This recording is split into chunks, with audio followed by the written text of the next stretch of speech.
The following is a question and answer period after a book review was given by Saafir on the subject of HAJJ, Part 3. To construct the Kaaba in your heart? Yes. Can you elaborate a little bit more? Well, the Kaaba is known this is the one time the Imam corrected me when I wrote that, when I put the article. Not refer to the Kaaba as the house of Allah. We should refer to the Kaaba as the house built by Abraham and Ismail. So I'm glad you asked that question. I should have told you that because when the Imam said, when the Imam chastised you, just chastise. He wrote another article the next week and corrected it. But because the Kaaba was built by Abraham and Ismail, I'm going to highlight Abraham represents rational religious faith. If you look at how Abraham found Allah, he went through a rationale.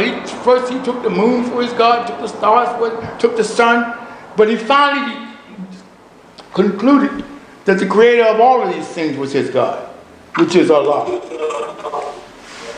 Ismail represents faith because he never questioned when Abraham said, I see in a dream that I should sacrifice you.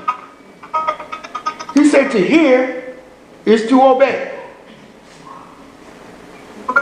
So we see that if Abraham and Ismail built the physical Kaaba, we don't look at just two personalities, but we look at what these personalities represent in our human potential.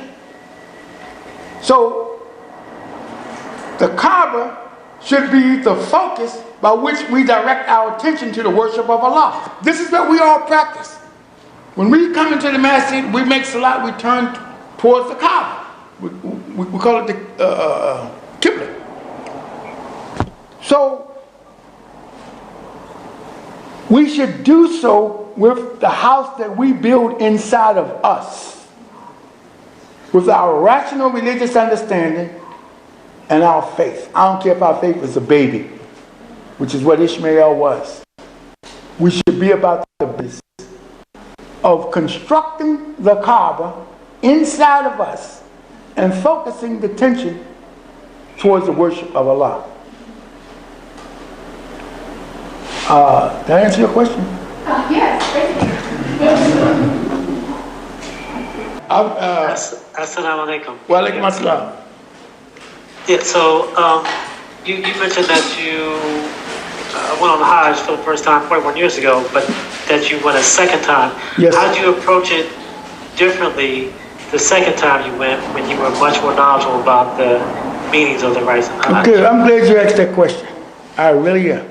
I'm going to tell you a story about that second time. I have a son that was murdered 26 years ago. And he was Muslim. So I told my wife that I'm going to escort you on Hajj as your mahram, and I'm going to make Hajj for him. So the second time I made Hajj for him, and be truthful with you, I just was more interested in observing my wife because she had been studying Hajj with me for 37 years.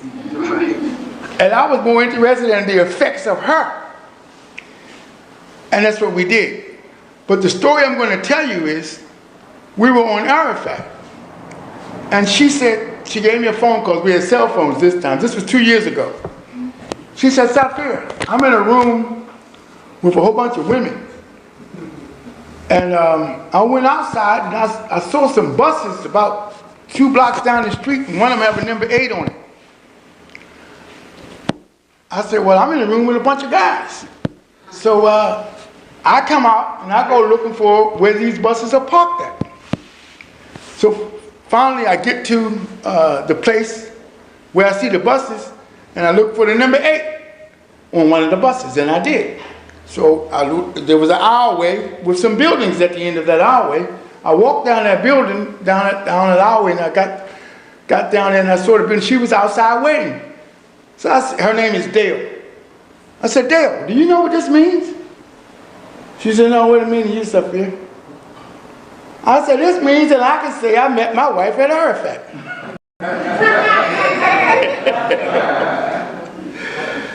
And that was it. That was it. And that was really the highlight of my Hajj, to tell you the truth. God said, I only know one other person that did that. That was Adam. But later on, when we came home, I said, Dale, I feel comfortable that I met my wife at Arafat. But I got a question for you. She said, what is that? I said, did you meet your husband? I said, and I'm not talking about me. I'm talking about your faith, your iman. Did it get acquainted with the community of yourself? She said, yes. Why do you think I stopped arguing with you? She said, I'll turn you over to Allah. I got something for you. And so I just think that's a more practical way of putting it for the males and the females. Your faith should meet your desires, and they should cohabitate in this earth as it is seeking the pleasure of Allah, trying to earn its way back to paradise. Shukran. F1.